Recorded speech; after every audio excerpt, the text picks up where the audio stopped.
Your body is not lazy, it is careful. For hundreds of thousands of years, wasting energy could mean not surviving the next cold season, the next illness, or the next time food disappeared. The human body learned one simple rule: save more than you spend. It stores fat.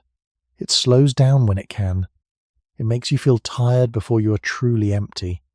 Today, food is easy to find and danger is rare, but your biology does not know that. It still acts as if winter is coming. If your body is designed to protect every calorie as if your life depends on it, why would it ever choose to burn energy freely? For most of human history, burning energy too quickly could mean death. A body that spent calories freely would weaken before the next hunt, before the next winter, before the next migration. Survival did not reward efficiency in the modern sense. It rewarded caution. It favored bodies that stored, conserved, and waited. Today, we often blame ourselves for feeling tired, for gaining weight, for slowing down. But what if the problem is not a lack of discipline, but a body still obeying ancient rules written when food was uncertain and rest was rare? If our biology was shaped to save energy at all costs, what does it mean to live in a world where energy is everywhere but the body still refuses to spend it? When we look at the human body through the lens of modern life, it can seem inefficient. We eat regularly, yet we feel hungry again. We rest, yet we still feel low in energy. We move less than any generation before us, yet our bodies resist losing stored fat. But this confusion only exists because we are measuring the body by goals it was never designed to serve. The human body was not built for constant performance, visible muscle definition, or endless stamina. It was shaped in landscapes where food could disappear for days, where storms could trap a group without shelter, and where a failed hunt meant real hunger. In such an environment, energy was not a number on a nutrition label. It was the difference between surviving the week or not. Early humans lived as hunter-gatherers for the vast majority of our species' history. For hundreds of thousands of years, small groups moved across open plains, forests, and coastlines. They walked long distances not for exercise but because they had to. Some days brought abundance, a successful hunt, a rich patch of fruit, shellfish gathered along the shore. Other days brought very little. There was no storage system beyond the body itself, no refrigerators, no long-term grain reserves, no predictable supply chain. In that world, the safest strategy was simple. When energy comes in, protect it. Do not waste it. Store it. Use it carefully. The body learned to respond to food not with celebration but with preparation. Hormones shifted to guide nutrients into storage. Fat tissue became a quiet savings account, not a cosmetic flaw. Muscle was maintained only as long as it served a survival purpose. Even the brain, which uses a large share of our daily energy, evolved to monitor intake and expenditure closely. When food was scarce, signals would slow movement, reduce reproductive functions, and lower overall activity. This was not weakness. It was intelligence written into biology. Archaeological evidence suggests that early human groups often faced periods of scarcity. Seasonal changes affected plant growth and animal migration. Climate shifts altered entire ecosystems. Those who survived were not necessarily the strongest in a single moment, but those whose bodies managed energy wisely across time. A body that burned through its reserves too quickly would not last through a long dry season. A body that conserved even a small percentage more could endure. Over thousands of generations, this quiet preference shaped us. It did not create bodies that love to burn excess energy. It created bodies that hesitate. When you feel your energy dip after reducing food intake, that is not a modern failure. It echoes an ancient pattern. When your body slows its metabolism during dieting, it is responding as if a famine might follow.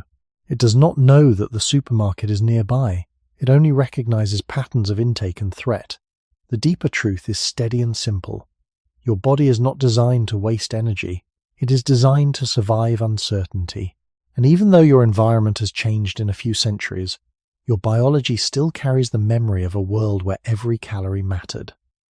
If we continue looking at the human body through the long arc of its origins, a quieter pattern begins to appear. The body does not measure success by how much energy it burns in a day. It measures safety by how long it can endure without new energy arriving. For early humans, endurance did not mean running faster or lifting more. It meant surviving the gaps between food, the cold nights, the unexpected injury. Energy was not a resource to display, it was a resource to protect. In the environments where our species emerged, there were no steady meal times. A hunt could fail for several days in a row. Fruit trees might not bear fruit in a certain season. Even along coasts and rivers where food was relatively reliable, storms and shifting tides could interrupt access. The body adapted to this instability by becoming conservative. When energy intake dropped, it did not panic in visible ways. Instead, it quietly adjusted. Physical activity felt heavier. Motivation lowered. The body reduced non-essential functions to preserve fuel. These adjustments were subtle, but over generations they made a difference between survival and collapse. From a biological perspective, burning excess energy without necessity would have been wasteful. Every movement carries a cost. Every unnecessary exertion draws from a limited reserve. For most of human history, movement had a purpose. Walking meant reaching water. Climbing meant gathering food. Running meant escaping danger or securing a hunt. There was no evolutionary advantage in moving simply to exhaust oneself. In that context, a body that preferred efficiency over extravagance was more likely to pass its genes forward. Even the way we experience hunger reflects this ancient logic. Hunger is not only a signal that energy is low, it is a protective alarm meant to prevent deeper depletion. When food becomes scarce, the body increases the desire to eat and reduces the desire to move. This pairing is not accidental. It is a coordinated response shaped long before agriculture, long before cities, long before modern abundance. Fossil evidence and studies of contemporary hunter-gatherer groups suggest that daily life involves steady but measured activity. Energy was spent, but rarely wasted. There were bursts of intense effort followed by periods of rest. This rhythm allowed the body to recover and to maintain reserves. The pattern was not constant acceleration, it was fluctuation within limits. Today, when we expect the body to burn energy continuously, we are asking it to operate outside the conditions that formed it. We may sit for long hours and then attempt to force high output in short sessions. We may restrict food sharply and expect metabolism to remain unchanged. Yet the body responds as it always has. It protects. It lowers output when intake seems uncertain. It defends stored energy as if future access cannot be guaranteed. This does not mean the body is broken. It means it is consistent. The world has shifted faster than biology can adapt. Agriculture began only about 10,000 years ago, and industrial abundance is even more recent. In evolutionary terms, this is a brief moment. The deeper structure of our metabolism still belongs to a time when caution with energy was essential. When we feel frustrated that energy does not burn away easily, we are feeling the friction between two timelines, the rapid pace of modern change and the slow rhythm of human evolution. The body remains loyal to the older rhythm. It behaves as if scarcity could return at any moment. And in many periods of history, scarcity did return. Through droughts, migrations, and climate shifts, the safest strategy was never to spend freely, it was to endure. When we step back even further, beyond individual days of hunting or gathering, a larger pattern comes into view. Human survival did not depend on short bursts of brilliance. It depended on stability across years, sometimes across generations. A body that could survive one harsh season but fail in the next would not sustain a lineage. What endured were bodies that managed energy carefully over long stretches of time. This long view shaped the quiet priorities written into our physiology.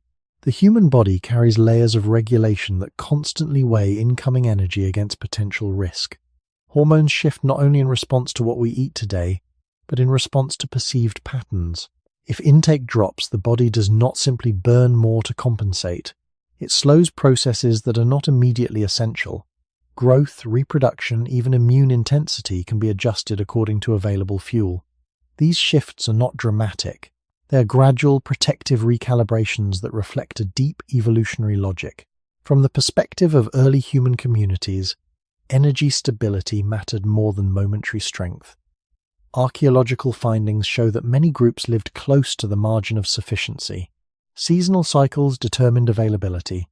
Ice ages reshaped landscapes. Droughts and floods disrupted migration paths. Under such pressures, a body that held onto energy during times of plenty had a silent advantage.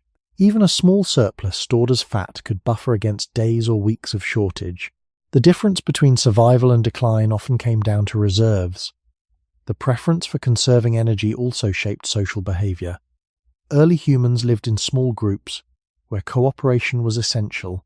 An injured member could not contribute fully for a period of time. During those intervals, stored energy within the body provided a bridge. Without reserves, recovery from injury or illness would have been far more difficult. The body's inclination to store energy was not only about individual survival, it supported the resilience of the group.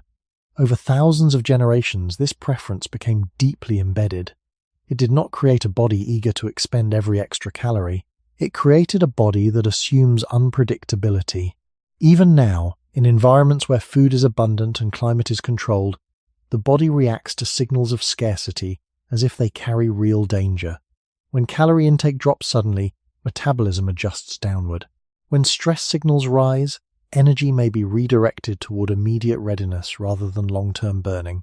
These responses can feel frustrating in modern life, yet they are consistent with the historical conditions that shaped us. It is important to recognize that the human body evolved over hundreds of thousands of years in settings very different from our own. Agriculture, urban living, and industrial food systems are recent developments. The deeper architecture of metabolism was formed long before stable farms or global trade. Our physiology still reflects the older world more than the new one. When we ask why the body saves energy instead of burning it freely, we are really asking why it continues to act as if the future is uncertain. The answer lies in the environments that selected for caution. Across ice ages and migrations, across changing landscapes and shifting populations, energy conservation was rarely a mistake. It was often the reason survival remained possible. The body does not evaluate modern comfort. It responds to patterns that once meant life or death. And in that long memory of uncertainty, saving energy is not a flaw. It is the continuation of a strategy that carried our species through time. When we move from the general logic of survival to the daily reality of early human life, the picture becomes more concrete. For most of our species' existence, food was not a routine. It was an outcome. Some days ended with a successful hunt or a rich gathering of plants. Other days ended with very little. There were no fixed meal times, no stored reserves lasting months, no guarantee that tomorrow would resemble today. In such a world, the body could not afford to assume abundance. It had to assume interruption. Anthropological studies of recent hunter-gatherer societies give us a window into this older pattern. Even in environments that appear generous, food supply fluctuates with weather, migration of animals, and seasonal cycles. A group might find honey or large game one week and then depend on smaller, less calorie-dense foods the next. This irregularity was not rare. It was normal. The body evolved within this rhythm of unpredictability. When food did arrive in larger amounts, it was biologically safer to treat it as temporary. Hormonal systems responded by promoting storage. Insulin, for example, directs nutrients into cells and encourages the storage of excess energy as fat. From a modern perspective, this can seem inconvenient. But in the past, storing energy during abundance was a rational adaptation. It created a buffer for days when intake would drop sharply.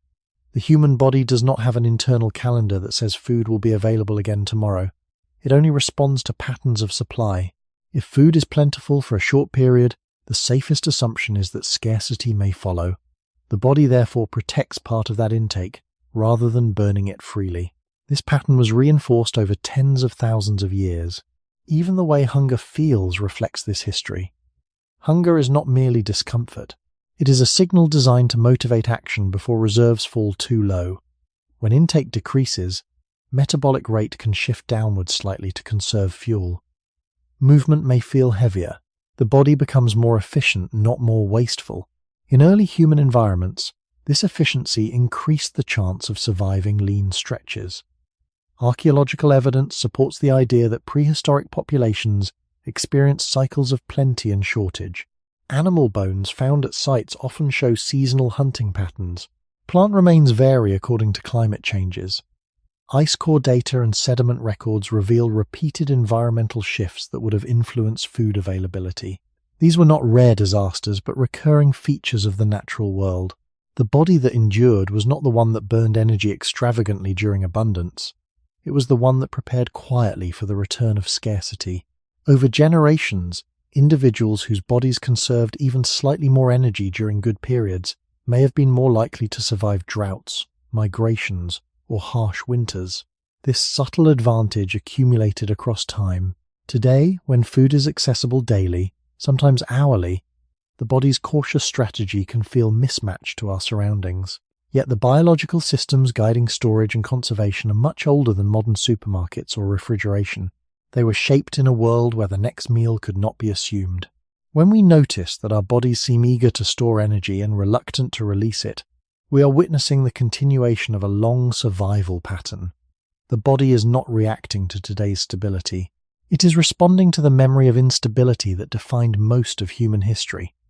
If we look more closely at how early humans obtained food, another layer of this story becomes visible. Food was not only uncertain across seasons, it was physically demanding to acquire. Hunting required tracking, patience, and sudden bursts of effort. Gathering demanded long walks, careful observation, and knowledge of changing landscapes. Even collecting water could involve significant movement. Energy had to be spent in order to gain more energy, and there was never a guarantee that the return would exceed the cost. In this context, wasting energy without purpose would have been dangerous. The body learned to balance effort with caution. When energy intake had been low for several days, motivation for unnecessary movement likely decreased. This was not laziness.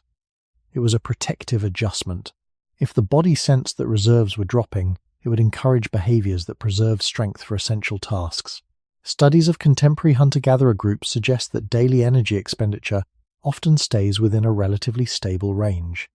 Even when lifestyles differ from those in industrial societies, the body appears to compensate by adjusting internal processes, maintaining a balance rather than endlessly increasing output. This capacity for adjustment points to a deeper design. Energy is regulated, not freely spent. Consider the risk involved in a failed hunt. A group might invest hours tracking an animal, only to return without success. During that time, energy was spent with no immediate return. If the body had already burned through stored reserves carelessly during previous days of abundance, the cost of such failure would be greater.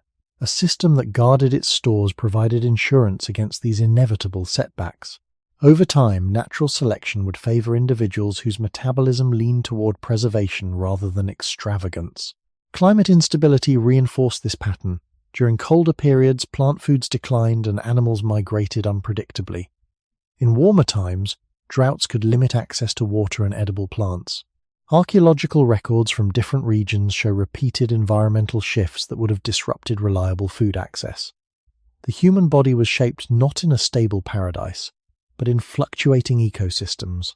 Stability in biology often emerges from instability in environment. The safest internal strategy was to assume that abundance might end without warning. This long exposure to unpredictability influenced not only fat storage but also how the body prioritizes energy use. When intake falls, the body can reduce the energy spent on processes that are not immediately required for survival. Reproductive function may slow, growth may pause. Even subtle shifts in hormone levels can lower overall expenditure. These changes are quiet and often unnoticed in daily life.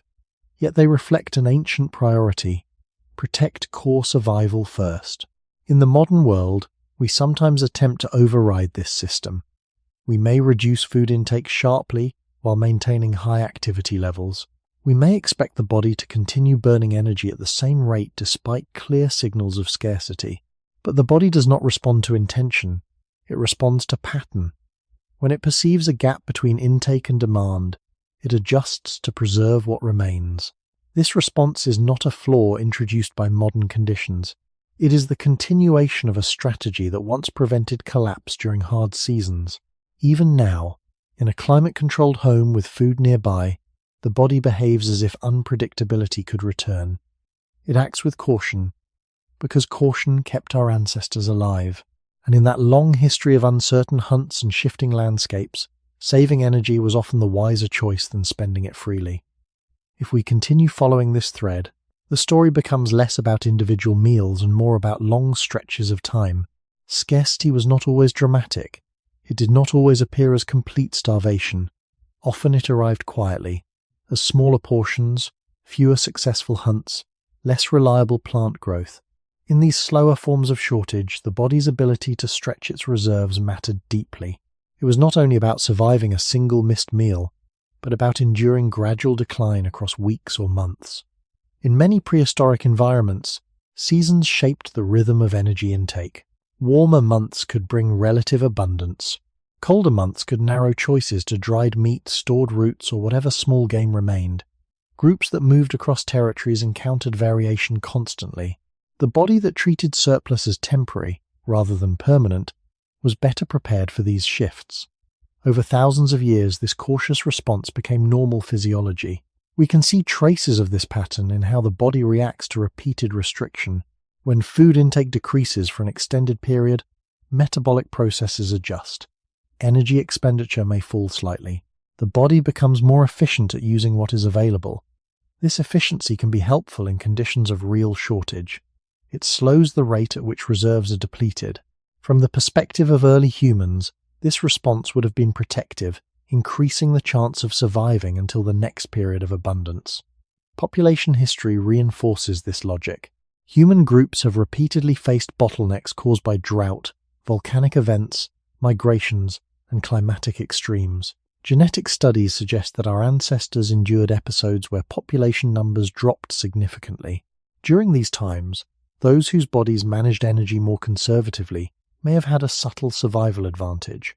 Even small differences in fat storage or metabolic rate could influence whether someone survived a prolonged lean period. Over generations, these small advantages accumulate. The result is not a body designed to burn energy freely when it is unnecessary. It is a body tuned to hedge against risk. The storage of energy in fat tissue, often criticized in modern culture, is part of this hedge. Fat represents flexibility. It can be mobilized when intake falls. It supports immune responses during illness. It fuels the brain when glucose is less available. In environments without constant access to food, this flexibility was essential. When we consider modern life, the contrast becomes clear. Food is often available daily, sometimes continuously. Climate control reduces seasonal stress. Physical danger is lower than in most of human history, yet the biological systems guiding storage and conservation have not been rewritten. Evolution moves slowly. Agriculture began only recently compared to the span of hunter-gatherer existence. Industrial abundance is even more recent. The deep structure of our metabolism was shaped long before predictable supply chains. This creates a quiet mismatch. The body behaves as if shortage is still possible because, for most of our species' history, it was. When we attempt to force rapid energy expenditure while signaling scarcity through reduced intake, the body responds with caution. It slows, conserves, and protects. It does not recognize the difference between a voluntary diet and an approaching famine. It only interprets patterns of input and output. In that long evolutionary memory, saving energy was rarely an error. It was a shield against uncertainty. And even now, in a world that appears stable, the body continues to carry that shield, holding on to energy as if tomorrow might once again become unpredictable. When we speak about saving energy, we are often speaking about fat. In modern culture, fat is usually described as excess, as something to remove. But in the deeper timeline of human history, fat was not excess. It was protection. It was stored possibility. It was the body's way of preparing for an uncertain future. To understand why the body saves energy instead of burning it freely, we have to understand what fat once meant. In early human environments, there was no external storage system that lasted long. Meat spoiled quickly without preservation. Wild plants were seasonal. Even dried foods required specific conditions and planning. The most reliable place to store energy was inside the body itself. Fat tissue became a living reserve. It could hold concentrated energy in a compact form, ready to be used when intake dropped. From a biological perspective, this was an elegant solution to an unpredictable world. Fat is metabolically active, not passive. It responds to hormonal signals and shifts according to intake and demand. When food was abundant, hormones encouraged the storage of excess energy into fat cells. This was not a mistake. It was preparation. During periods of scarcity, those stores could be broken down and converted into fuel. This system allowed humans to survive days or even weeks with limited food. Without it, even short interruptions could have been fatal. Archaeological and anthropological evidence suggests that fluctuations in body composition were likely common across seasons. During times of greater food availability, individuals may have carried slightly more fat. During lean periods, some of those stores would have been used. The body was designed to move through these cycles. What mattered was not constant leanness, but flexibility. A body that resisted storing energy would have been at a disadvantage when food disappeared. Over thousands of generations, individuals who stored slightly more efficiently may have survived harsh winters, droughts, or migrations more often than those who did not. The difference might have been small in any one generation, but over long spans of time, even small advantages shape a species. This is one reason why the human body today often prefers to hold on to fat rather than release it easily. It is following an older priority. Fat was not only about surviving hunger, it also supported recovery. Illness, injury, and childbirth all require energy. In a world without medical systems, recovery depended heavily on internal reserves. A body with adequate stored energy could endure infection or heal a wound more effectively. Fat provided a buffer that allowed the immune system and repair processes to function even when food intake was low. This buffering capacity increased resilience at both the individual and group level. When we look at modern expectations, we often imagine that the body should burn excess energy quickly once it is no longer needed. But from an evolutionary standpoint, energy is rarely considered truly excess. The future is always uncertain. The body treats stored energy as insurance, not surplus. Even when food is regularly available, the biological systems regulating fat storage are still tuned to guard against interruption. This does not mean the body cannot use fat. It means it uses it according to signals of safety and stability. If intake appears steady and stress is low, some reserves may be mobilized, but if signals resemble scarcity, even slightly, the body becomes protective. In that long memory of fluctuating seasons and unpredictable hunts, fat was not a flaw, it was a life-saving tool, and the instinct to preserve it remains part of our design. If fat once functioned as protection, then the way the body treats it today begins to make more sense. The body does not see stored fat as decoration or error, it sees it as potential security. This difference in perspective explains why losing fat often feels difficult. Even when food is abundant and danger is low, the body's internal systems were not designed to evaluate modern appearance standards. They were shaped to manage risk across uncertain environments. Fat tissue is closely connected to the body's hormonal network. It does not simply store energy and remain silent. It communicates with the brain, with the liver, with muscles. When fat stores increase, signals are sent that influence appetite, metabolism, and even mood.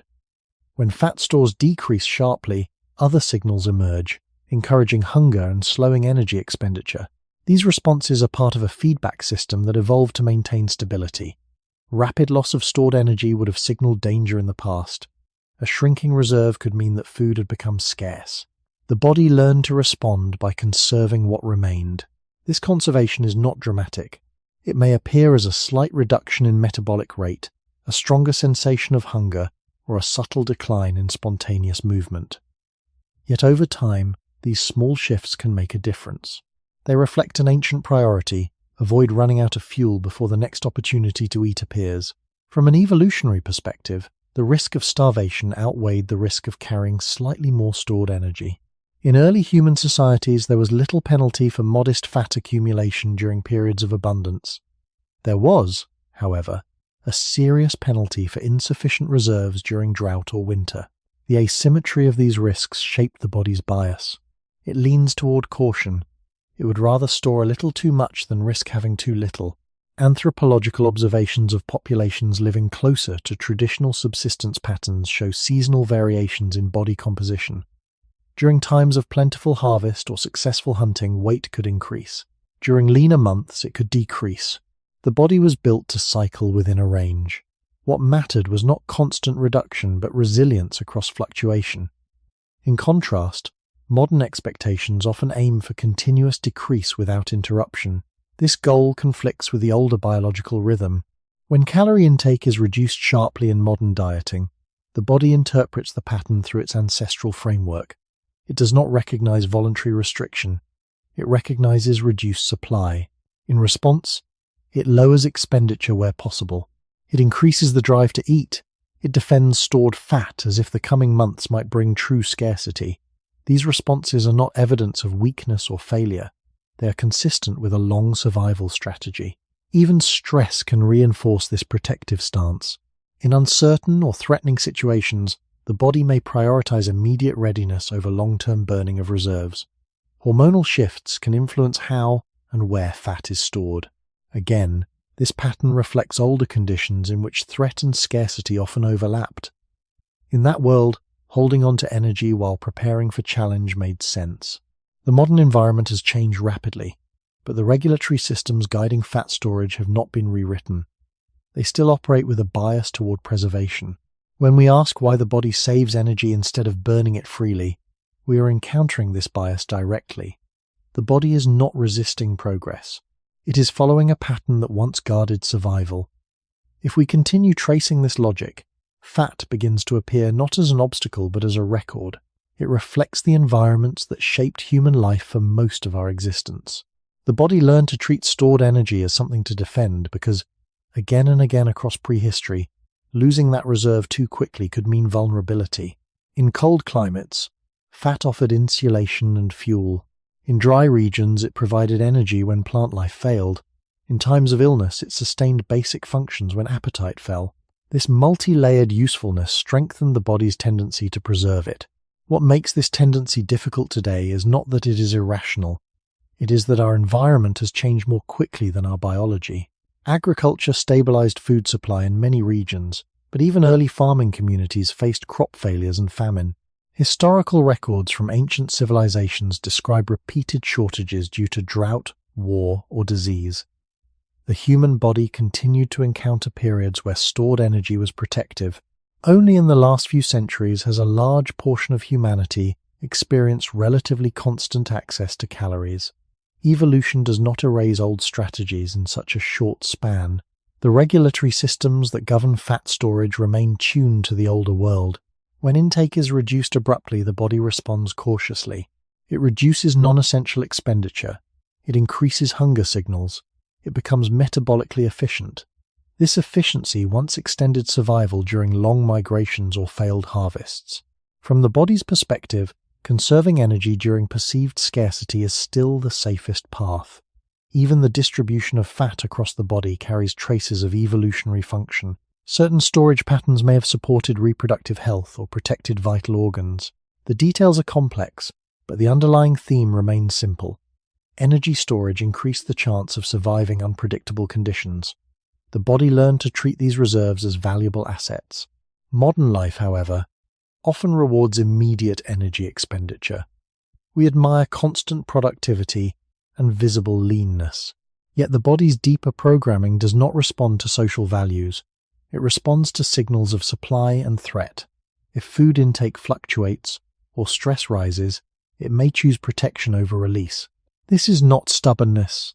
It is continuity. Looking back to early human groups, we see that survival depended less on appearance and more on endurance. A small margin of stored energy could sustain a hunter during a long trek or a mother during a period of limited resources. Over generations, these small margins shaped our metabolism. The bias towards saving rather than burning became embedded in hormonal feedback loops and cellular processes.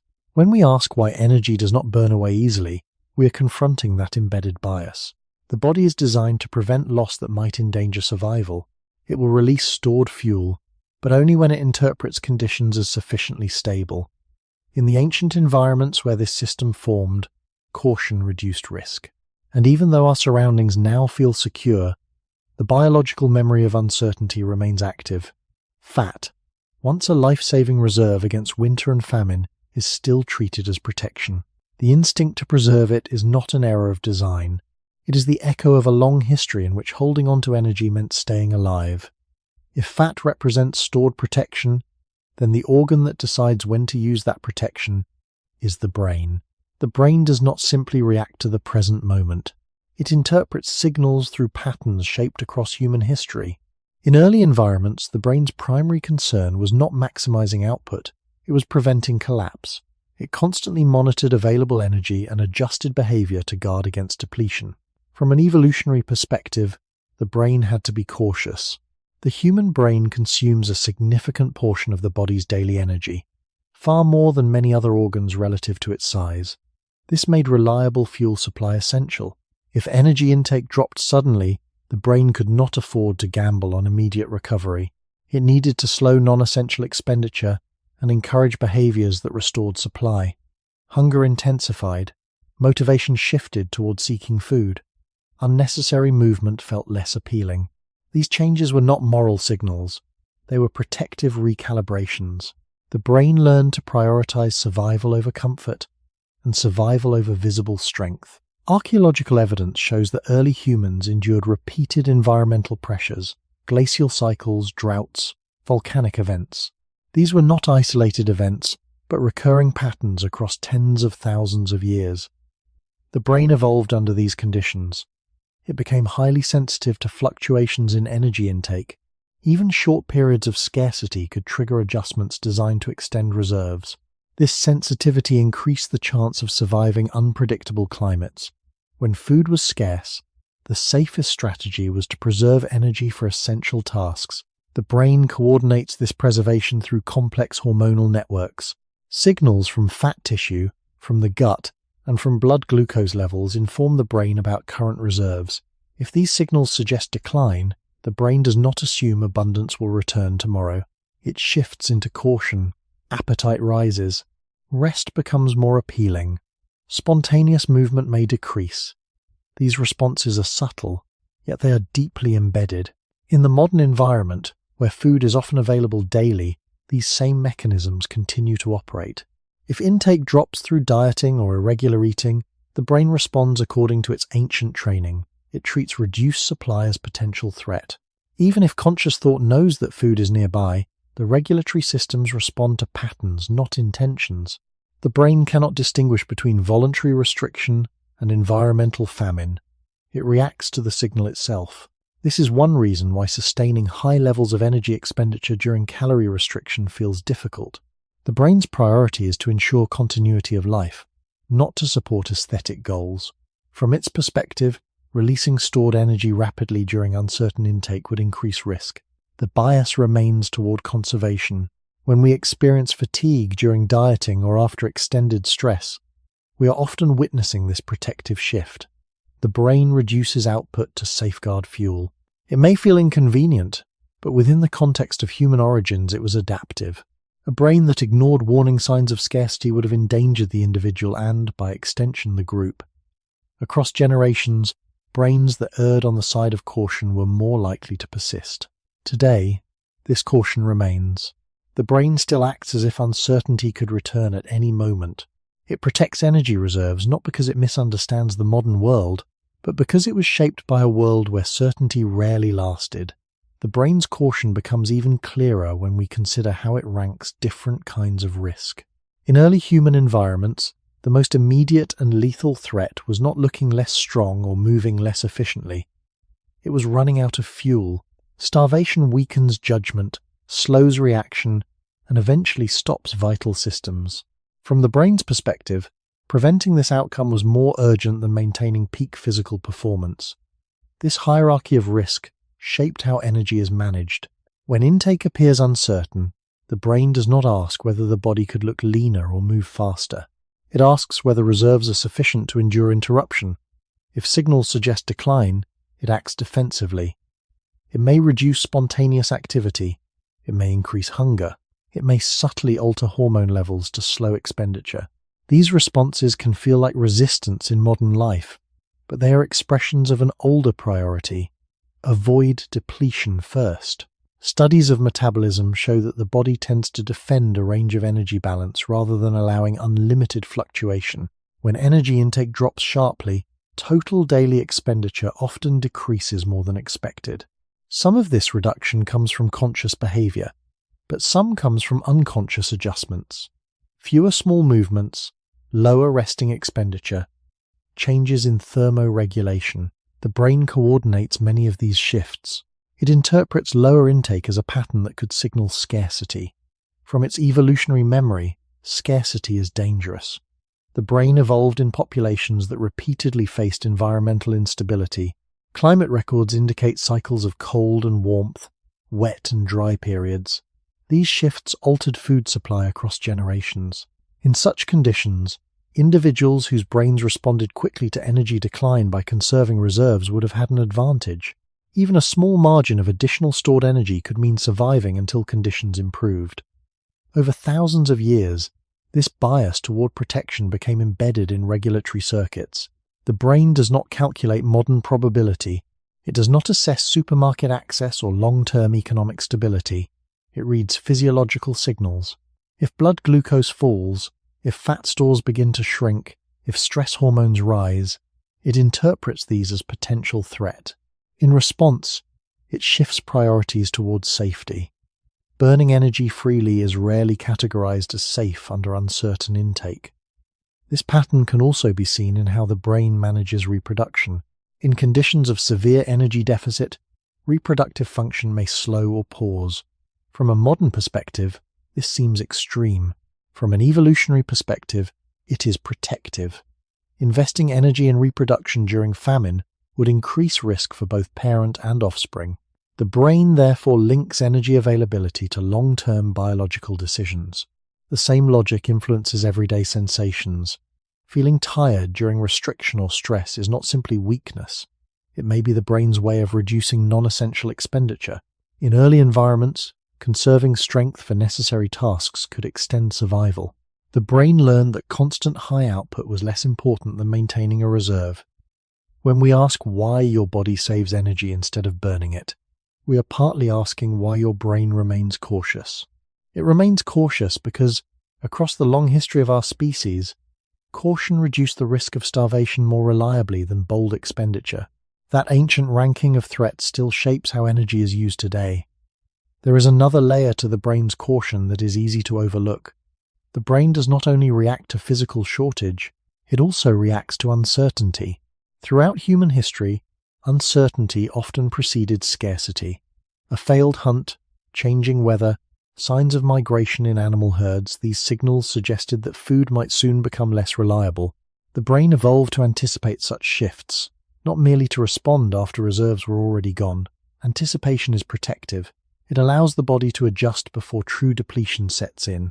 This anticipatory system is still active today. The brain constantly interprets cues from the environment and from within the body. If stress levels rise, if sleep shortens, if eating patterns become irregular, these signals can resemble early signs of instability. In ancient settings, stress and scarcity often occurred together. A harsh climate, conflict with neighboring groups, or sudden migration would increase physical stress and threaten food supply at the same time. The brain learned to treat stress as a possible companion of shortage. In response, it often shifts toward conservation.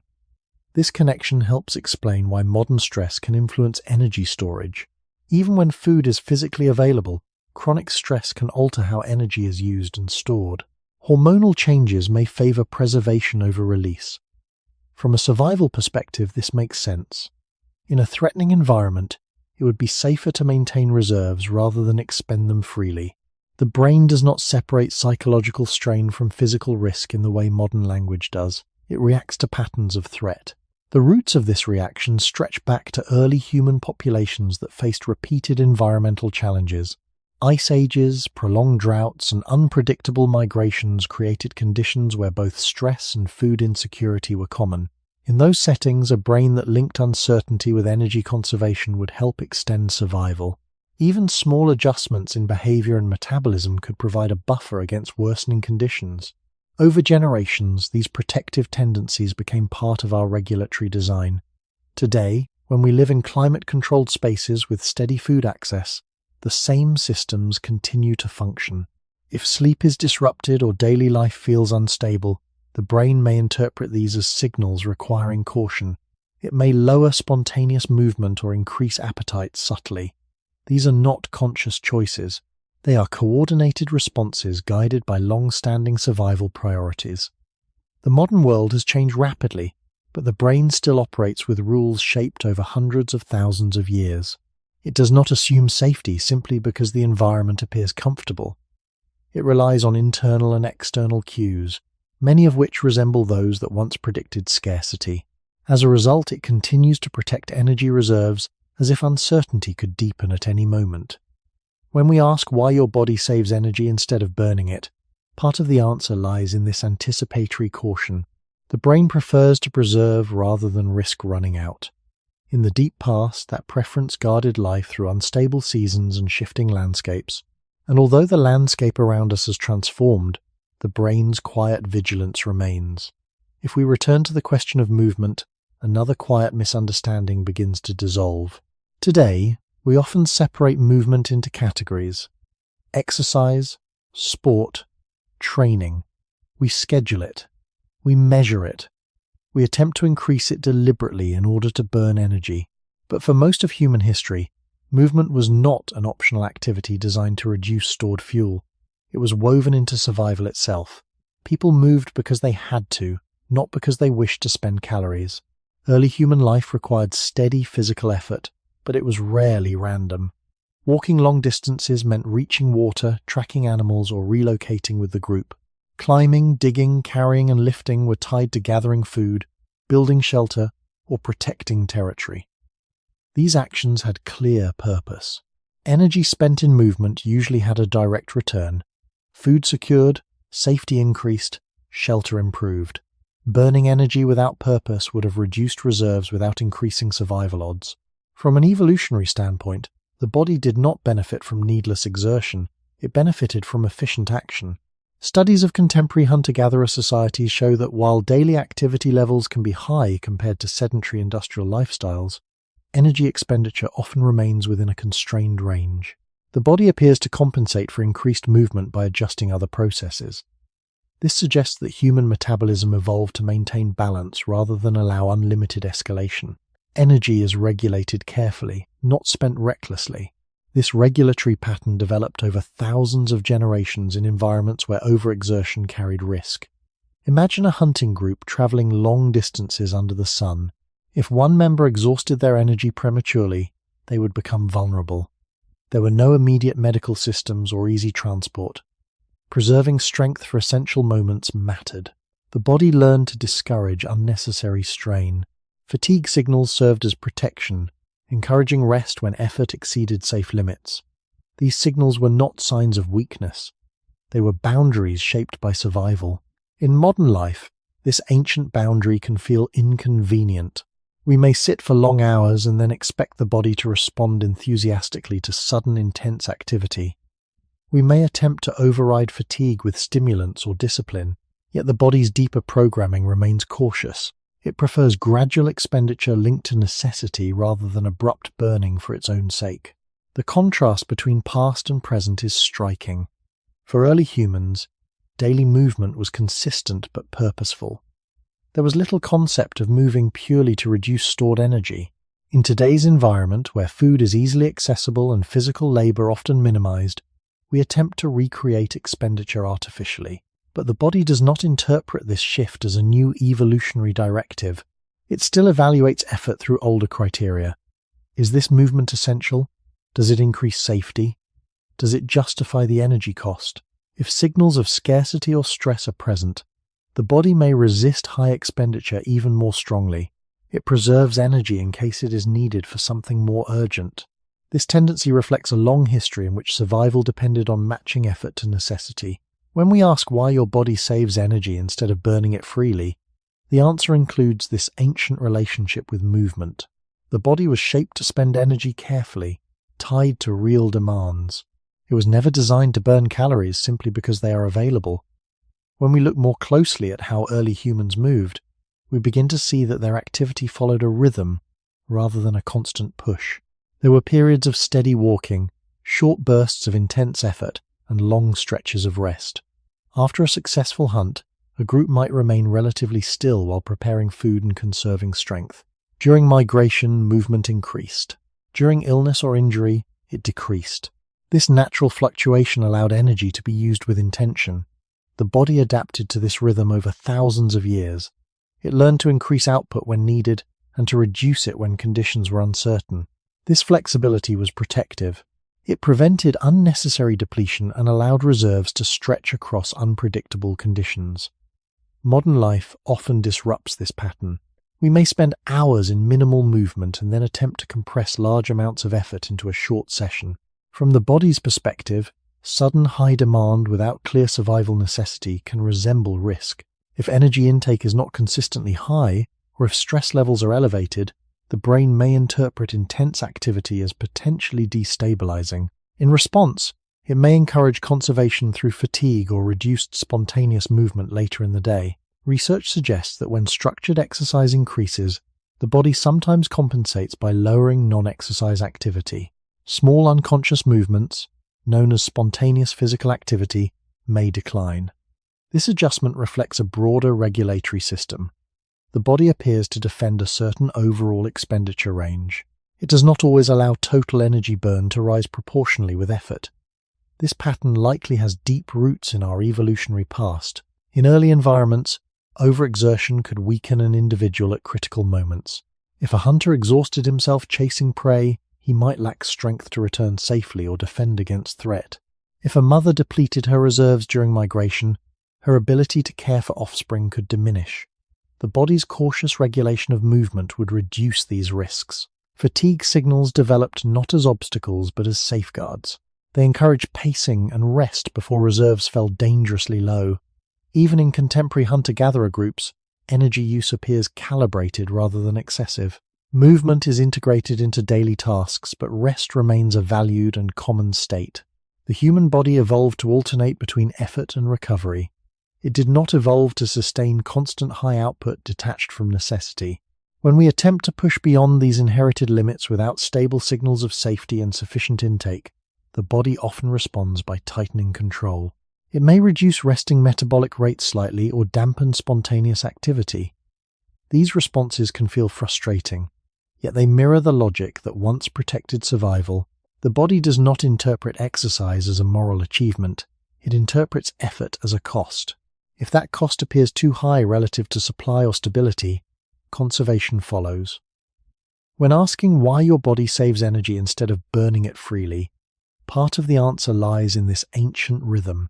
Movement was once inseparable from need. Burning energy for its own sake offered no advantage.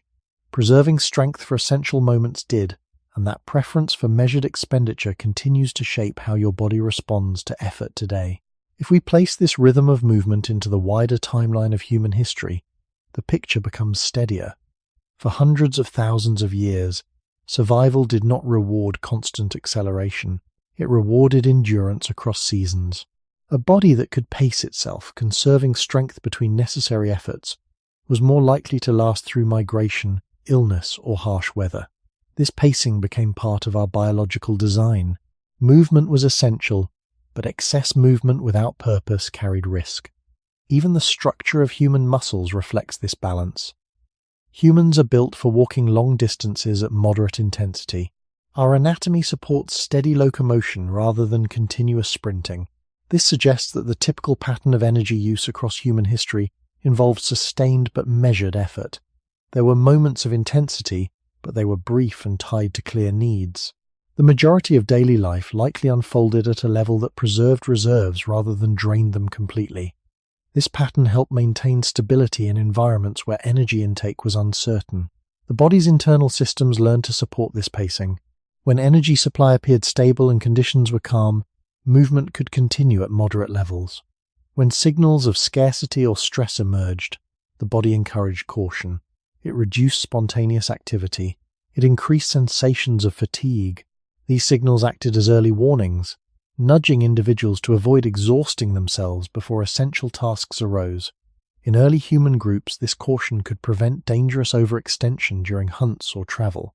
In the modern world, however, movement is often detached from immediate necessity. We may attempt to burn energy deliberately in order to reduce stored fat. Yet the body does not evaluate this goal through cultural values. It evaluates it through ancient survival logic.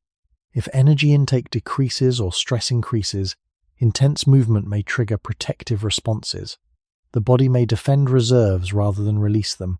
It may lower overall expenditure outside of structured activity. This adjustment is not sabotage.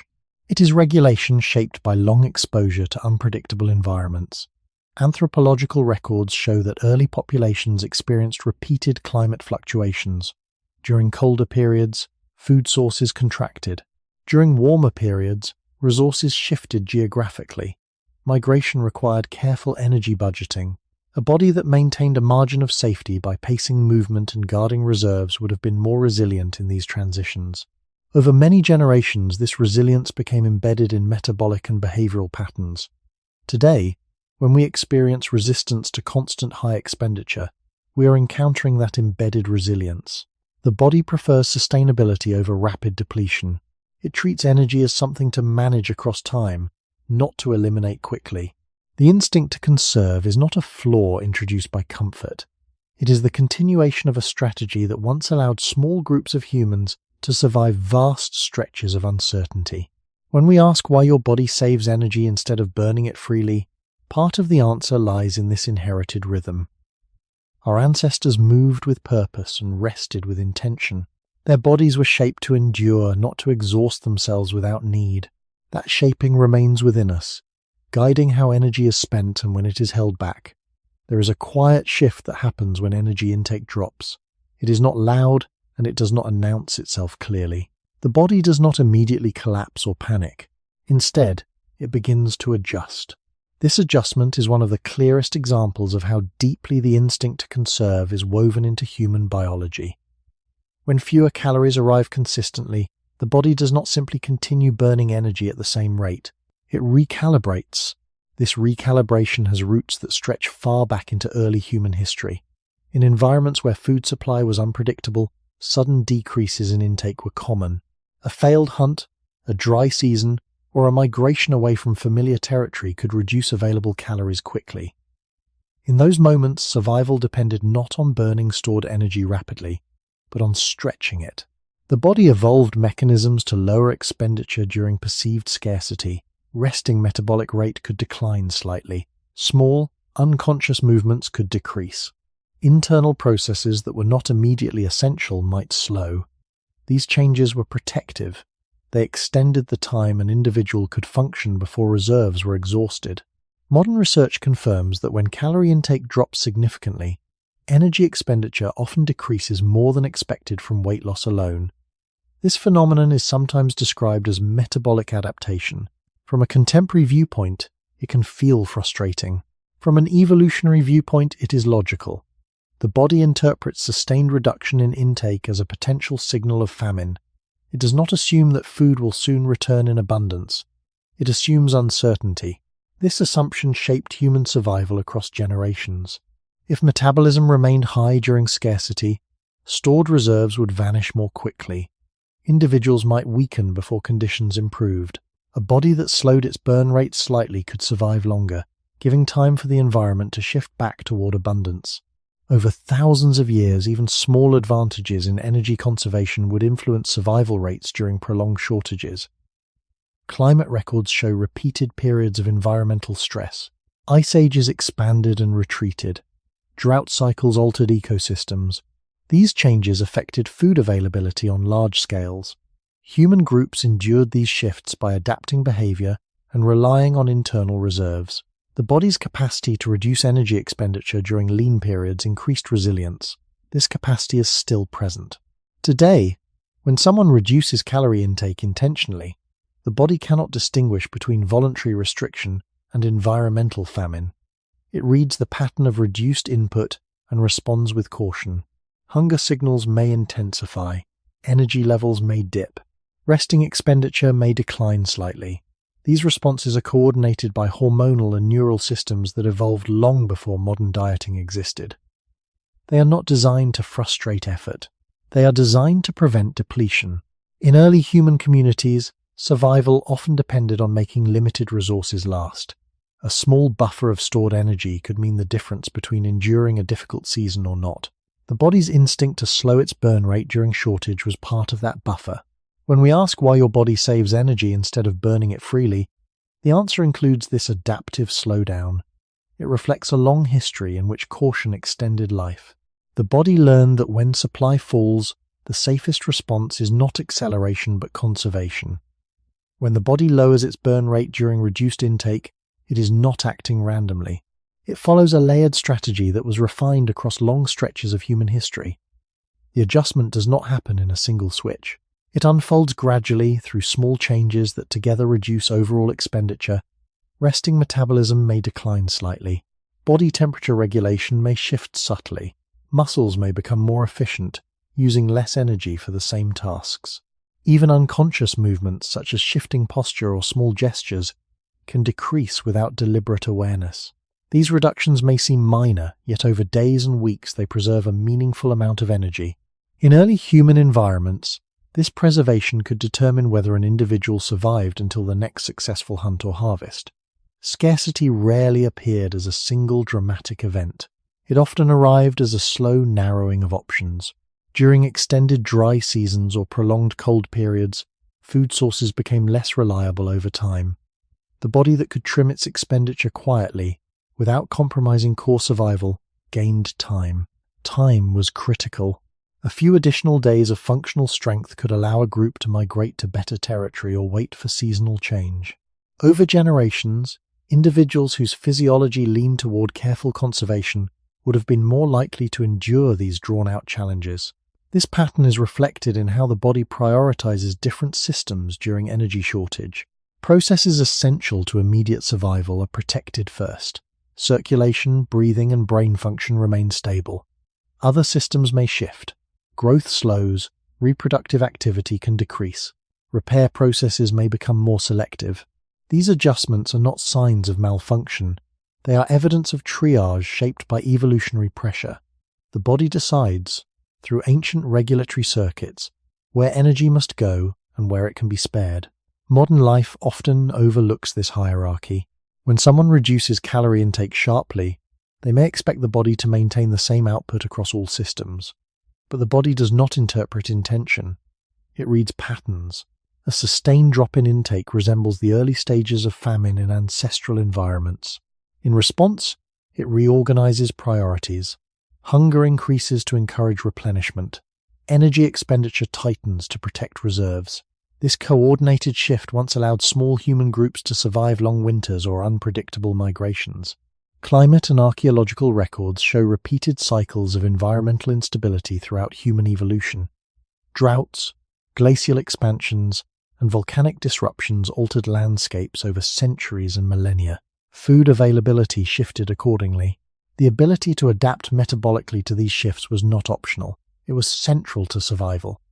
The body that resisted reducing its expenditure during shortage would have faced greater risk of depletion. That risk, repeated across generations, shaped the systems we carry today. In modern settings where food is abundant but dieting is common, the same systems continue to function. The body does not assume that scarcity is temporary or self-imposed. It assumes that reduced intake could persist, and so it acts conservatively. When we ask why your body saves energy instead of burning it freely, this layered metabolic adjustment provides part of the answer. It is not resistance for its own sake. It is the continuation of a survival strategy that once protected life through prolonged uncertainty. If we step back and observe this slowing from a wider historical angle, it begins to feel less like an obstacle and more like a safeguard carried through time. The body does not reduce its burn rate out of stubbornness. It does so because, across hundreds of thousands of years, environments changed more often than they stabilized. Scarcity was not rare. It was woven into the structure of life. A system that could extend fuel during lean periods allowed humans to survive migrations, harsh winters, and unexpected droughts. That system remains active, even when our surroundings appear secure. In prehistoric populations, energy shortage was not always total starvation. It could be partial, gradual, and prolonged.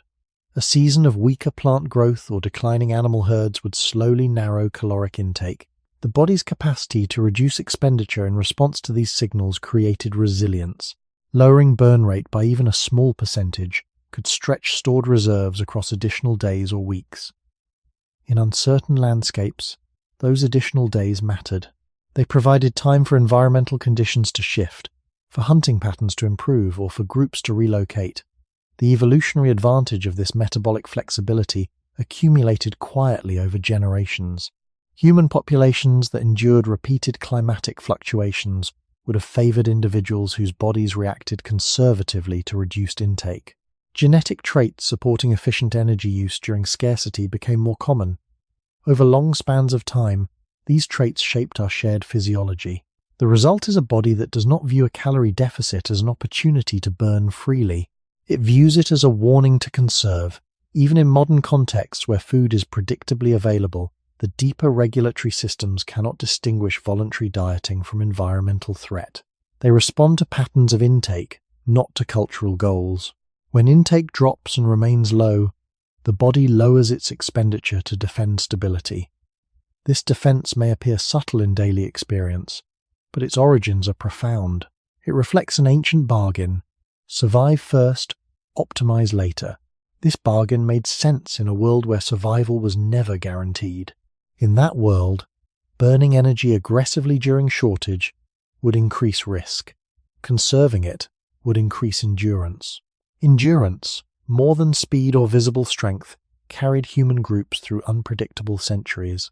Today, when we feel frustration at metabolic slowdown, we are encountering the echo of that endurance strategy. The body is not failing to cooperate with modern expectations. It is cooperating with an older mandate written into its systems. That mandate favors longevity through caution, not rapid expenditure. When we ask why your body saves energy instead of burning it freely, the answer is layered in this long history of adaptation. The slowdown during scarcity is not an error introduced by comfort. It is the continuation of a mechanism that once shielded our ancestors from depletion when the environment offered no guarantees. Energy in the human body is not only influenced by food and movement, it is also shaped by stress. In early human environments, stress was not a constant background noise. It was often linked to immediate physical threats: a predator nearby, conflict with another group, a sudden storm. These events demanded quick responses. The body released stress hormones that increased alertness, sharpened focus, and redirected energy toward muscles and vital organs. In those moments, burning energy rapidly made sense. It supported escape, defense, or pursuit. But once the threat passed, the system was meant to return to balance. Stress was intense but temporary. Over long stretches of human history, this pattern repeated. Brief surges of high energy were followed by recovery. The body did not remain in a state of constant activation. When the immediate danger ended, conserving energy again became important. Resources still needed to last through uncertain conditions. The stress response was therefore integrated into a larger survival framework that balanced expenditure and preservation. Modern life has altered the frequency and duration of stress signals. Many people experience persistent psychological strain, deadlines, financial pressure, social conflict. Although these stresses differ from predators or storms, the body interprets them through similar biological pathways. Stress hormones rise, influencing how energy is used and stored. However, unlike ancient threats, modern stress often lacks a clear endpoint. The body may remain in a prolonged state of readiness. From an evolutionary standpoint, prolonged stress was often associated with unstable environments. Drought, migration, or conflict would not only threaten safety but also food supply. In such conditions, conserving energy could be protective. Holding on to reserves while preparing for challenge increased the chance of surviving both threat and scarcity. The brain learned to link stress with caution. When stress signals rise, the body may adjust metabolism and appetite in ways that favor preservation rather than release. This connection helps explain why chronic stress can influence weight and energy levels. It is not simply about willpower or choice. It reflects a deeper survival pattern. In early human groups, stress and food uncertainty frequently overlapped. A harsh climate event could increase physical strain while reducing available resources. Under those circumstances, burning through stored energy freely would have been risky. The body's bias toward conserving during prolonged stress would extend endurance. Over generations, this bias became embedded in regulatory systems. Today, even in environments where food is abundant, stress can still trigger energy-saving responses. The body does not separate psychological strain from environmental instability in the way modern thought might. It responds to stress as a signal that caution may be needed. Appetite can shift, fat storage patterns may change, energy expenditure may adjust subtly. When asking why your body saves energy instead of burning it freely, stress forms part of the answer. The body evolved to treat prolonged stress as a potential indicator of uncertain conditions. In uncertain conditions, conservation often offered greater protection than rapid expenditure. That protective link between stress and energy management remains active, even when the nature of stress has transformed. If stress once appeared in brief waves, tied to immediate physical danger, its biological purpose was clear. Energy surged to support action, and once the threat ended, the body settled again into conservation. But when stress stretches across days or months, the pattern shifts. The body remains alert longer than it was designed to. In early human environments, prolonged stress often meant instability in food supply, territory, or climate.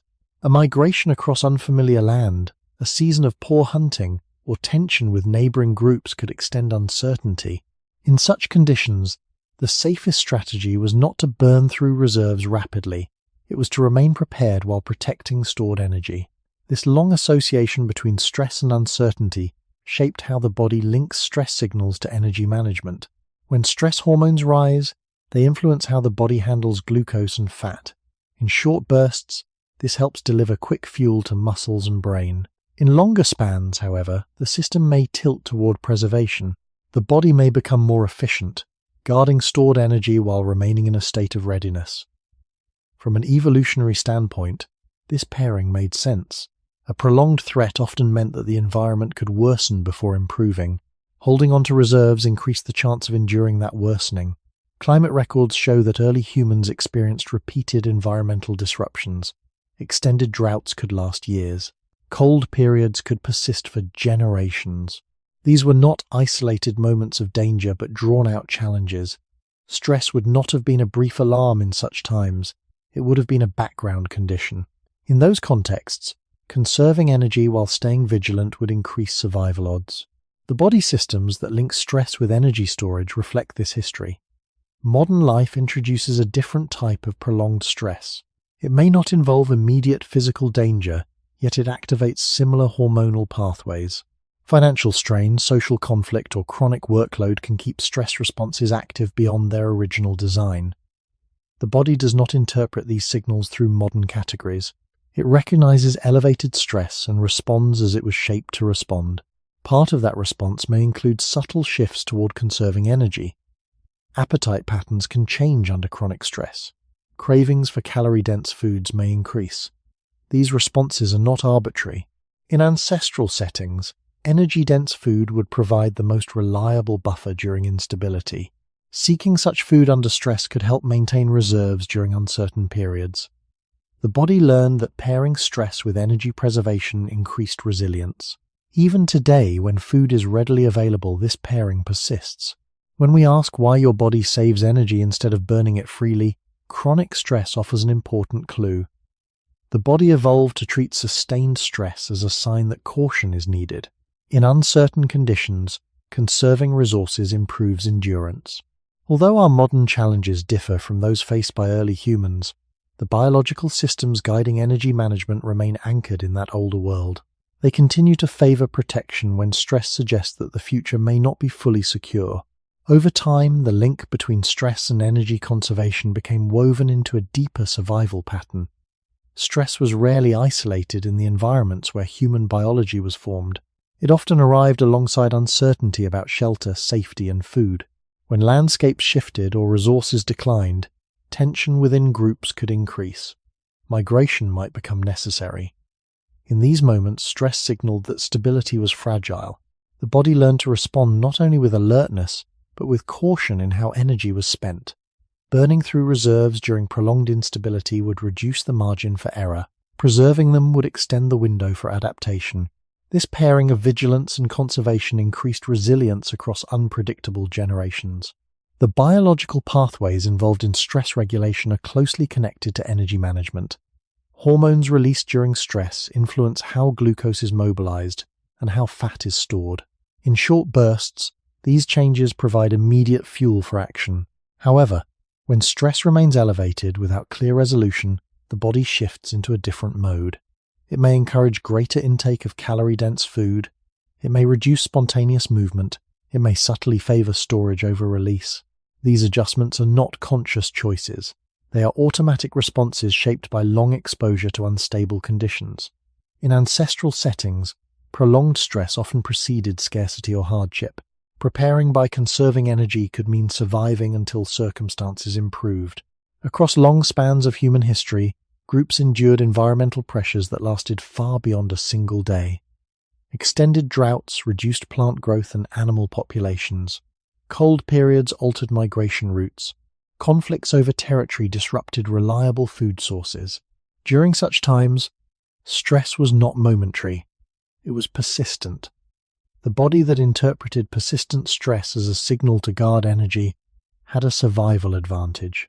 Even a small difference in stored reserves could sustain life during weeks of reduced intake. That difference, repeated across generations, shaped regulatory systems that still operate today. In modern life, stress often arises from psychological and social pressures rather than direct physical danger. Yet the body does not differentiate sharply between types of threat. Elevated stress hormones activate pathways that evolved long before office deadlines or financial systems existed. When these pathways remain active, the body may continue to conserve energy as if preparing for instability. Appetite patterns can change. Cravings for energy-dense foods may increase because, in evolutionary contexts, such foods provided the most reliable buffer against hardship. The preference for conserving under stress was not a flaw. It was a strategy that once increased the chance of survival. When asking why your body saves energy instead of burning it freely, chronic stress offers a clear piece of the answer. The body was shaped in environments where prolonged stress often signaled worsening conditions. In that world, holding on to reserves was safer than expending them rapidly. Even now, in surroundings that appear stable, the biological memory of that world persists. The instinct to conserve under stress remains active, reflecting a long history in which caution helped carry our species through uncertainty. Modern comfort creates a strange kind of confusion for the human body. In a climate-controlled room, with food available at any hour, it seems logical that the body would feel safe enough to spend energy freely. Yet many people experience the opposite. The body feels cautious, protective, and slow to let go of stored fuel. This is not because the body is failing to learn the modern world. It is because comfort is not the signal the body evolved to trust. For most of human history, comfort was fragile. Warmth could disappear at sunset. Shelter could be temporary. A calm week could be followed by a sudden storm or an empty landscape. Because safety was rarely permanent, the body learned to rely on deeper patterns rather than surface ease. It learned that the appearance of comfort did not guarantee the future. In ancestral life, a short period of abundance often arrived as a brief window. A large animal might be taken, or a seasonal plant might become available, and then conditions would shift again. Comfort, when it arrived, was often the result of effort, risk, or luck. The body responded to these windows by storing, not spending. It acted as if the good period might end soon, because it often did. This long experience shaped a nervous system that pays attention to instability more than to convenience. When the environment becomes easier, the body does not automatically relax its caution. It still looks for signs that the ease will last. In modern life, we can create comfort quickly, but we also create unpredictability in new ways.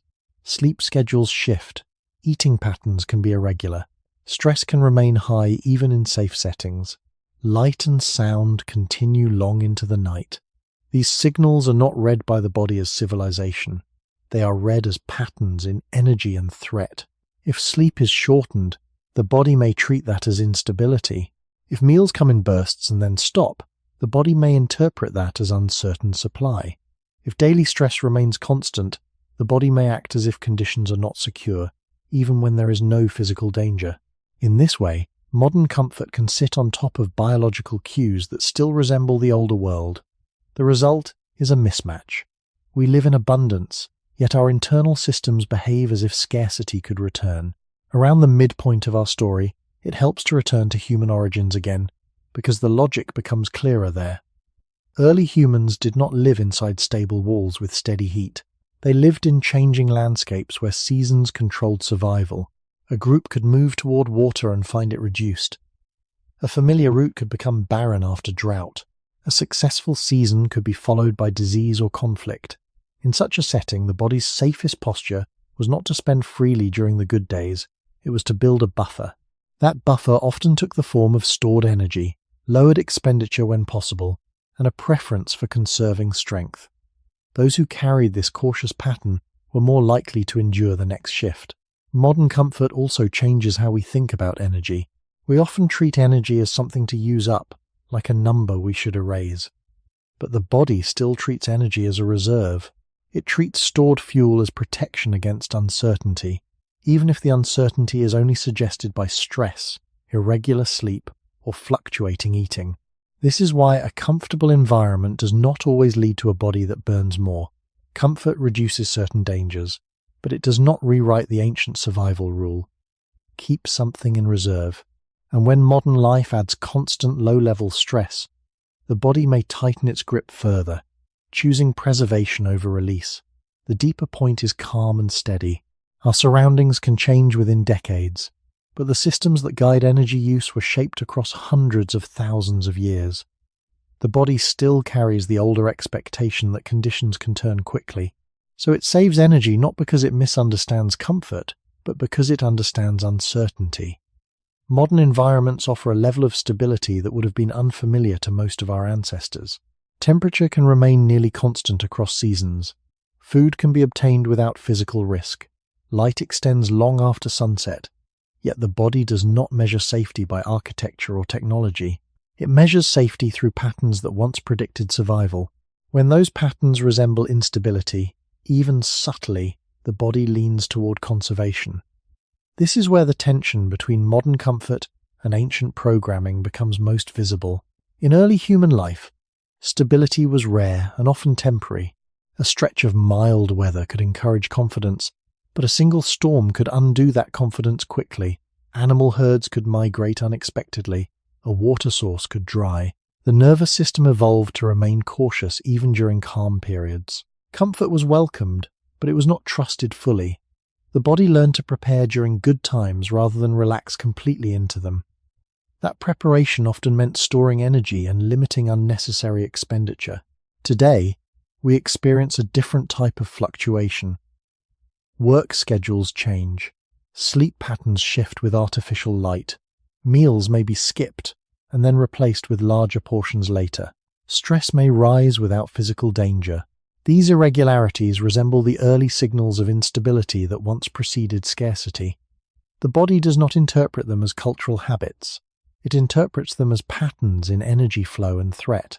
If intake is inconsistent, the body may assume that supply could narrow again. If sleep is shortened, it may treat that as environmental disruption. If stress remains elevated, it may prepare for extended challenge. In each case, conserving energy becomes a reasonable internal response. Research on sleep and metabolism suggests that insufficient sleep can alter appetite hormones and energy regulation. From an evolutionary viewpoint, disrupted sleep might once have indicated danger in the environment. A group sleeping lightly due to threat would not expend energy recklessly the next day. Caution would dominate. In modern settings, late nights and artificial light can create similar biological signals without physical danger. The body responds in the way it was shaped to respond, tightening control over energy use. Around this midpoint in our exploration, it helps again to look back to the earliest human populations. For tens of thousands of years, daily life was embedded in natural cycles. Light followed the sun. Movement followed need. Food followed season. The body calibrated itself to these rhythms. When those rhythms were disturbed, it signaled potential risk. Modern life disturbs many of those ancient rhythms simultaneously. Even if food is abundant, irregular signals can create a sense of instability at the biological level.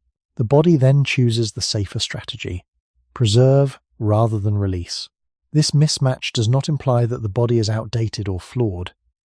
It implies that evolution moves slowly compared to culture. Our technological surroundings have transformed rapidly, but the regulatory systems inside us still respond to cues that once predicted survival outcomes. They cannot yet distinguish between a late-night screen and a night spent on alert for predators. They read patterns, not context. When asking why your body saves energy instead of burning it freely, the answer includes this subtle conflict between visible comfort and invisible cues. The body remains loyal to signals that historically signaled risk. Until those signals stabilize in ways the body recognizes, conservation remains the safer choice. If we stay with this idea of mismatch a little longer, a clearer image forms. The human body evolved in open landscapes governed by sunlight, temperature, season, and physical necessity. Energy intake and energy expenditure were woven tightly into those cycles. When the sun rose, activity often began. When darkness fell, rest followed. Food was gathered or hunted in rhythm with daylight and migration. These predictable natural patterns gave the body reliable cues about safety and supply. Even when scarcity arrived, it arrived within a familiar structure of seasons. The body could anticipate change because it had lived within these cycles for countless generations. Modern life alters many of those signals at once. Artificial light extends activity deep into the night. Work schedules rotate. Meals may be consumed quickly, at irregular times, and detached from physical effort. Climate control reduces the environmental stress that once signaled seasonal shifts. From a cultural standpoint, this appears as progress. From a biological standpoint, many cues that once anchored energy regulation have been rearranged. The body still looks for coherence in patterns. When that coherence is missing, it often responds with caution. One of the quiet consequences of this rearrangement is that the body may struggle to recognize long-term stability.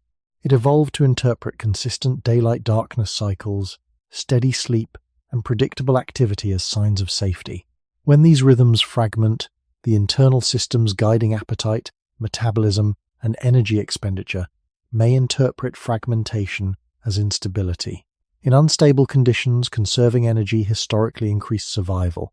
The body therefore leans toward preservation even in environments that are materially secure.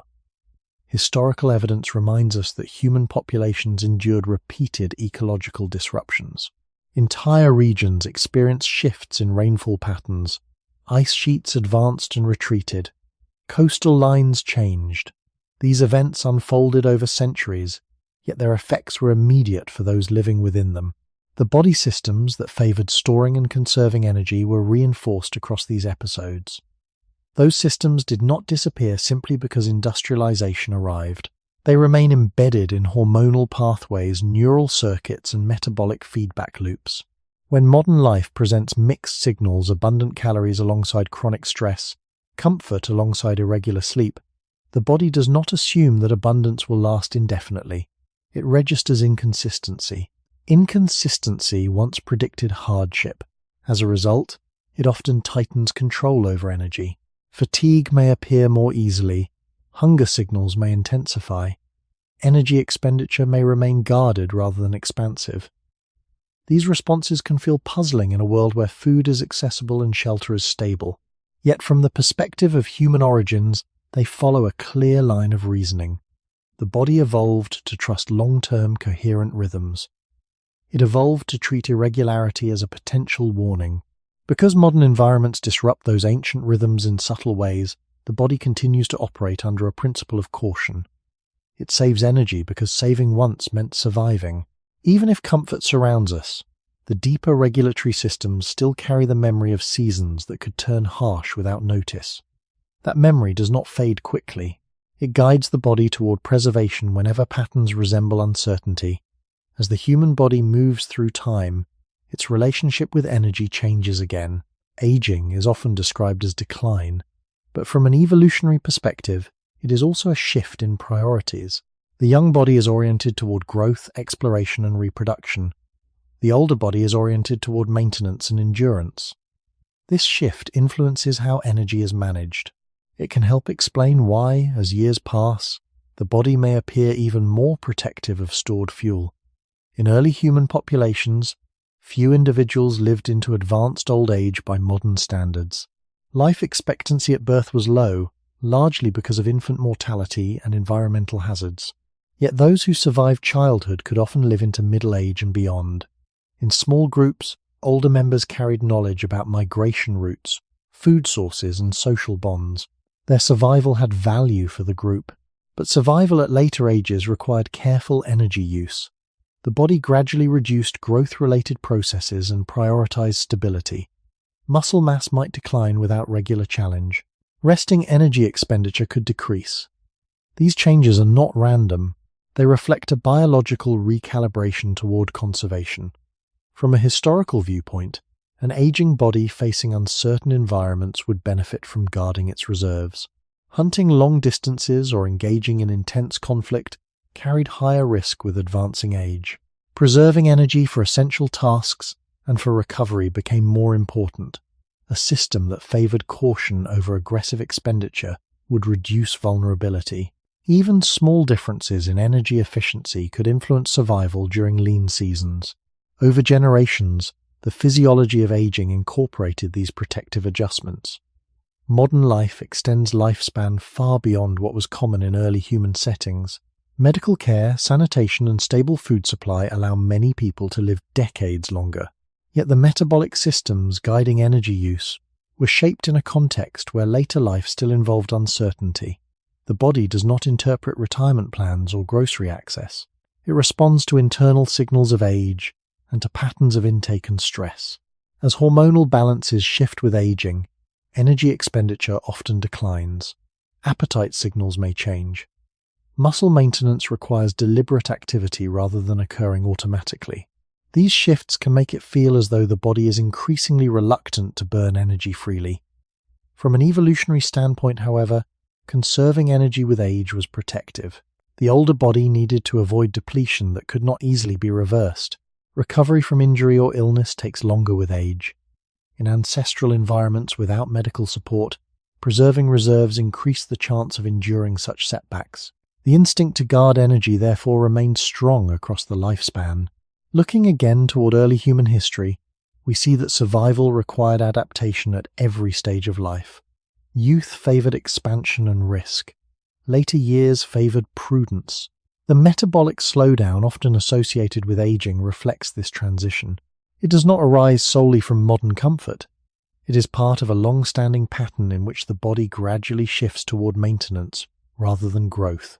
When we ask why your body saves energy instead of burning it freely, age adds another layer to the answer. The older the organism, the more valuable stability becomes. And stability, in evolutionary terms, has often meant conserving rather than spending without clear necessity. As the body ages, the shift toward conservation becomes more visible, yet it remains rooted in ancient logic rather than modern weakness. In early human societies, reaching later adulthood meant carrying accumulated experience. Knowledge of seasons, animal behavior, edible plants, and social relationships had survival value. But physical resilience changed over time. Recovery from injury slowed. Muscle repair required more time and energy. In an environment without advanced medical care, preserving reserves became increasingly important with age. The body's gradual reduction in metabolic intensity can be understood as part of this protective transition. Hormonal patterns evolve across the lifespan. Levels of certain growth-related hormones decline, while systems involved in maintenance and repair adjust. Resting energy expenditure often decreases modestly with age, partly due to changes in muscle mass and activity patterns. This reduction is not a simple malfunction. It reflects a recalibration. Growth and rapid tissue turnover demand significant energy. In younger bodies, these demands are prioritized.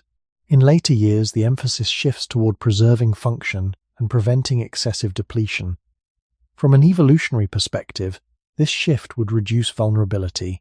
An older individual facing environmental instability could not afford to burn energy recklessly. A slower metabolic rate, paired with cautious energy use, would stretch reserves during lean periods. Archaeological findings suggest that many ancient populations experienced cycles of abundance and shortage throughout life. An aging body that conserved energy effectively would have a better chance of surviving these cycles. Even modest reductions in expenditure could make a difference across seasons. In addition to metabolic changes, behavioral patterns often evolve with age. Physical activity may become more measured. Movements may be more deliberate. This is not only cultural adaptation but also biological inclination. The body signals fatigue more readily as a safeguard. In early human groups, pushing beyond safe limits could result in injury with severe consequences. Encouraging moderation reduced that risk. Modern environments extend lifespan and reduce certain physical dangers, yet the internal regulatory systems still operate according to older priorities. When someone notices that maintaining weight or building muscle requires more effort with age, they are encountering this recalibration. The body no longer prioritizes growth or rapid turnover in the same way. It emphasizes efficiency and conservation. From the standpoint of human origins, this emphasis was protective. It increased the likelihood of remaining functional across uncertain years. Around this stage of life, the link between energy and survival becomes even more apparent.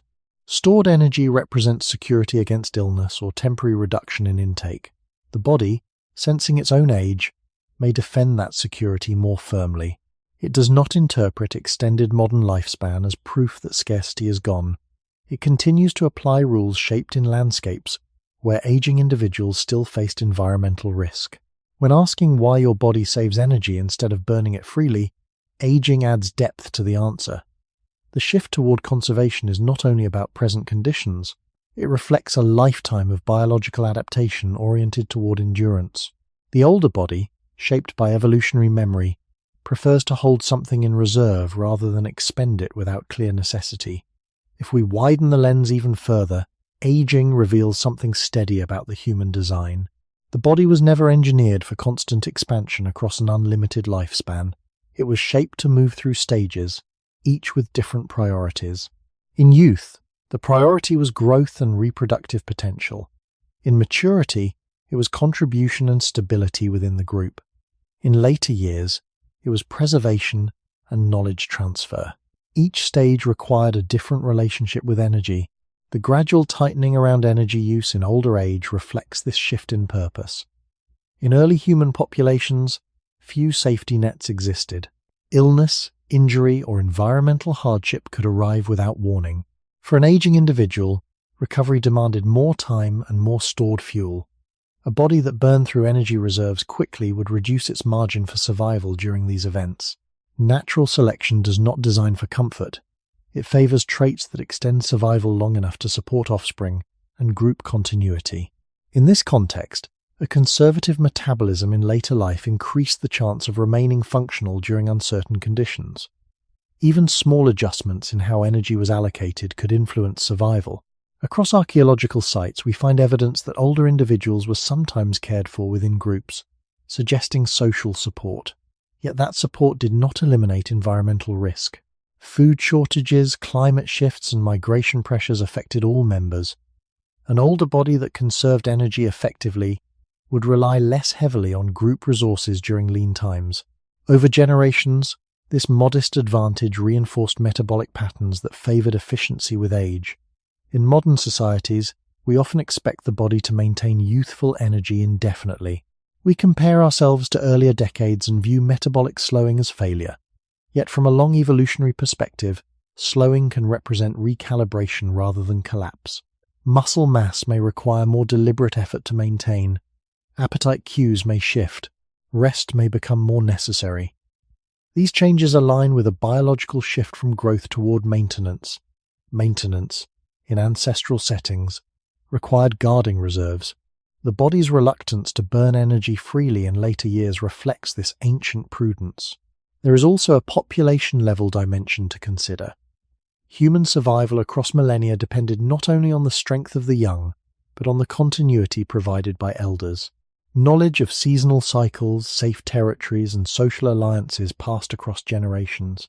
Preserving the functional capacity of older members supported group resilience.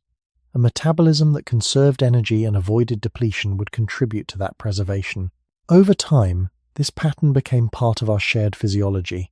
Today, even though environmental risks are reduced in many regions, the body does not recalibrate its deep rules within a few centuries. It continues to operate under the assumption that uncertainty can return. With age, that assumption may become stronger at the biological level. When asking why your body saves energy instead of burning it freely, aging completes another piece of the picture. The shift toward conservation is not only a response to present conditions, it is the echo of a design shaped to endure across stages of life in unpredictable landscapes. The older body, like the younger one, remains loyal to the principle that survival is safer when some energy is always held in reserve. When we shift from the level of the individual body to the level of populations, the pattern of energy conservation becomes even clearer. Human history is not a straight line of progress. It is marked by repeated bottlenecks, migrations, and collapses.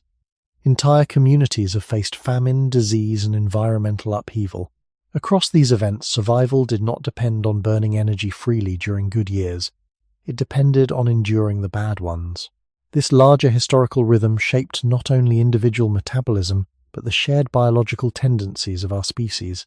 Genetic studies suggest that human populations have passed through periods of dramatic reduction in numbers. Climate fluctuations during the Pleistocene era altered habitats repeatedly. Droughts reduced plant availability. Expanding ice sheets reshaped landscapes. In such conditions, food supply could shrink quickly and unpredictably. The individuals who survived were not necessarily those who spent energy most aggressively during abundance. They were often those whose bodies managed reserves carefully enough to withstand prolonged stress. Even small differences in metabolic efficiency could influence whether someone endured until the environment improved. Over generations, these small differences accumulate. Traits that support energy conservation during scarcity become more common. The result is not a body designed for maximal calorie burning in stable abundance. It is a body tuned to buffer against collapse. Archaeological records from agricultural civilizations reveal similar cycles. Crop failures due to drought, flood, or pest outbreaks were frequent. Historical accounts describe famines that lasted months or years. Even as farming increased food stability compared to hunting and gathering, uncertainty remained a central feature of life. Bodies that stored energy effectively and reduced expenditure during shortage were more likely to survive these events. This reinforced ancient metabolic patterns rather than replacing them. It is important to remember that industrial abundance is very recent in the timeline of human evolution. The widespread availability of calorie-dense food has existed for only a tiny fraction of our species' history. Evolution operates across thousands of generations, not dozens. The regulatory systems guiding energy use were shaped long before refrigeration, global trade, or year-round harvests. They still respond to intake patterns and stress signals as if instability could return. When populations repeatedly experience scarcity, biological tendencies toward conservation strengthen. Even cultural memory can reinforce caution around food. In many societies, traditions emphasize not wasting food and valuing stored resources. These cultural habits often mirror biological inclinations that developed under real threat. The preference to keep something in reserve runs deep, both socially and physiologically. Looking back at human migrations, we see that groups often moved in response to environmental shifts. Migration itself required careful energy budgeting. Traveling long distances without certainty of new resources demanded resilience. A body that burned through its stores too quickly would weaken before reaching safety. Conservation supported mobility across uncertain terrain. When asking why your body saves energy instead of burning it freely, this population-level history adds another layer. Across centuries and millennia, scarcity has returned again and again. The body learned that abundance can fade. It learned that survival favors those who hold back enough to endure the next disruption. That lesson, repeated across generations, still shapes how energy is managed today. When we examine long stretches of recorded history, a consistent pattern emerges. Periods of relative abundance are interrupted by disruption. Harvests succeed for several years, then fail. Trade routes flourish, then collapse through conflict or disease. Entire regions prosper, then face famine. These cycles did not unfold in distant prehistory alone. They continued through ancient empires, medieval kingdoms, and even into the early modern era. For most human communities, food security was never permanent. The body systems guiding energy use evolved within this unstable backdrop, not within a guarantee of constant supply. Historical accounts from agricultural societies describe repeated crop failures caused by drought, flooding, pest infestation, or war. When harvests failed, food stores dwindled rapidly. Those with stored reserves within their own bodies had a small but meaningful advantage. During prolonged shortage, even a modest cushion of fat could sustain vital functions while intake was limited. The body's tendency to defend that cushion reflects countless generations that face similar trials. It is not only the presence of famine that shaped human metabolism, but its unpredictability. Scarcity did not follow a strict calendar. A region might experience abundance for a decade and then sudden collapse. This unpredictability reinforced caution at the biological level. A body that responded to abundance by immediately burning through excess would risk vulnerability when conditions shifted. A body that stored and conserved part of that surplus would stand a better chance during downturn. Over centuries, this cautious strategy repeated across populations, embedding itself in metabolic regulation. Even within stable agricultural civilizations, distribution of food was uneven. Wealth disparities, conflict, and trade disruptions meant that many individuals lived close to the margin of sufficiency. In such contexts, the ability to reduce energy expenditure during lean periods increased survival. Metabolic flexibility became valuable. This flexibility did not disappear with gradual improvements in farming techniques. Evolutionary change requires vast spans of time. The relatively brief period of industrial food abundance has not erased older biological rules. From a population perspective, energy conservation is not merely an individual adaptation. It is a species-level pattern reinforced by repeated exposure to environmental and social instability. When drought struck or armies moved through farmland, entire communities felt the effects. Those whose bodies managed reserves effectively endured long enough to rebuild. The lesson encoded into physiology was simple: abundance is fragile. Even in more recent centuries, before modern refrigeration and global logistics, food spoilage was common. Surplus could not always be preserved. The body itself remained the most reliable storage system. This reliance strengthened the bias toward holding on to energy when available. Modern supply chains have changed the landscape dramatically, yet they are only a few generations old. The deeper regulatory systems still interpret reduced intake or elevated stress as potential warning signs. They do not assume that abundance will last indefinitely. When asking why your body saves energy instead of burning it freely, this long historical record adds perspective. Across civilizations and climates, scarcity has returned repeatedly. The human body carries the imprint of those returns. It continues to favor a margin of safety, preserving reserves as insurance against a future that, for most of history, could not be fully trusted. If we follow this population history to its quiet conclusion, a steady truth begins to emerge. Human survival has rarely depended on constant expansion. It has depended on resilience during contraction. Civilizations rise and fall, climates shift, trade routes open and close. Across these changes, the human body remains the most consistent archive of adaptation. It carries within it the memory of repeated uncertainty, and that memory shapes how energy is treated. When entire regions experienced famine, the difference between endurance and collapse could be measured in stored reserves.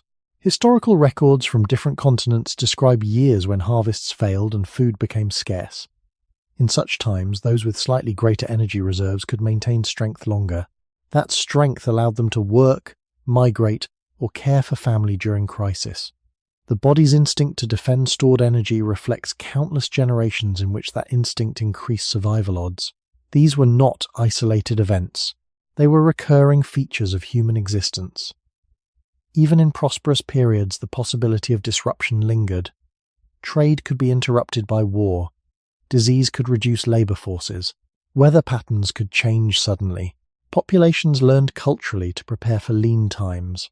They stored grain when possible and valued food security deeply. Beneath these cultural behaviors lay biological systems already oriented toward conservation. The body's preference for keeping something in reserve mirrored the social understanding that abundance could not be guaranteed. Over centuries and millennia, this alignment between cultural caution and biological caution reinforced itself. Energy was not something to eliminate quickly. It was something to manage carefully across unpredictable cycles. The industrial era has altered this landscape dramatically. In many regions, food supply is stable year-round. Calorie-dense options are abundant. Yet this stability spans only a brief moment compared to the long arc of human evolution. The metabolic systems guiding energy use were formed under conditions where scarcity returned repeatedly. They continue to operate according to that deeper timeline. When intake fluctuates or stress rises, the body does not assume that the modern system will protect it. It reverts to the ancient strategy: conserve. Population genetics suggests that traits supporting efficient energy storage were not rare. In environments marked by repeated shortage, such traits could offer advantage. Over generations, this advantage shaped the baseline tendencies of human metabolism. The result is a species inclined toward guarding energy during uncertainty rather than spending it freely during abundance.